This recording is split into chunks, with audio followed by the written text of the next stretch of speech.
All right, let's have this conversation now. So how many of us just tap and go when we pay at the store without thinking about the potential risks? Well, it seems criminals may be targeting some consumers who are using the tap and go function. So let's talk about this further now and see how it all works. Richard Frost, Armata Cybersecurity Consulting Head, joins us live now. So Richard, good evening, and thank you so much for your time. I mean, for example, I'm one of many who probably just tap with their cards without thinking about what could potentially be happening. And you sometimes are on the phone or you're distracted and you just tap and you go and you don't worry. But you say that there could be some risks? Good evening, Bongiwe. Yes, we've noticed recently there's a trend in fraud on the tap and go functions on the credit card. That seems to be twofold. One, it seems to be that the fraudsters are using the NFC function of their phones to either act like a tap and go credit card machine like your Yoko handheld device, or else it's reading the information off of your credit card so they can actually store that information into a digital wallet using your CVV numbers and your credit card information. The threat actors then utilize that information to either take money off your card at a later date, or while you are paying at a vendor, they will actually take money off your card as well. Bearing in mind that tap and go feature is an always on contactless payment system. You know, it was very popular during COVID as well, to avoid people having to put the pins in.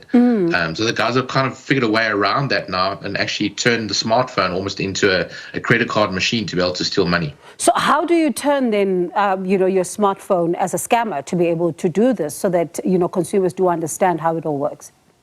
So I think what they've done is they've managed to write some form of an application to almost imitate the payment devices like your Yoko or the credit card machine itself, because there's obviously an NFC component within your cell phone. The RFID component within your card talks to the NFC on the machine, and that's how it kind of transacts. And by running a simple application that can say, take 500 Rand or 1,000 Rand off your card, as long as they can get close enough to your card to actually read it within an inch or two, they can actually transact against your card. And that comes with risk because, I'm thinking about people who don't have limits on their cards.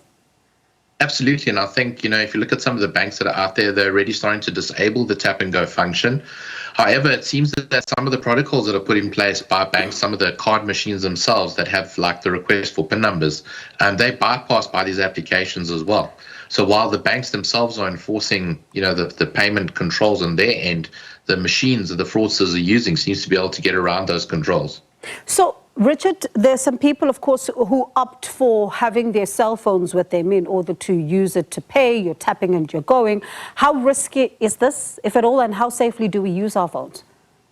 I prefer using the cell phone as a tap and go function, mainly because you enable that tap and go feature on your phone when you're about to transact. It's not something that's continuously running on the phone. And if you do go and tap the machine that you're trying to do a payment on, it will disable the function immediately after that transaction. So if somebody intercepts your payment on the digital wallet, you'll see that immediately when the card machine rejects the payment, because that system's been turned off. To get to that as well, there's security controls like pins or fingerprints, some form of biometric control to enable the NFC payment function on your phone. So in my mind, it's a lot stronger. One of the things that we do see, though, that is starting to happen is people being held up at gunpoint and actually forced to make a financial transaction from the phone because of the fact that you've got your internet banking apps running, or, for example, enabling the NFC functions that you can fraudulently take money off of a card. Those are very, very small incidents because of the amount of time that's required to do that, and you need to be in an isolated area without any witnesses. So normally somebody walking down an alleyway might be held at gunpoint and forced to do an EFT into the threat actor's bank account. So that is one of the disadvantages of the cell phone.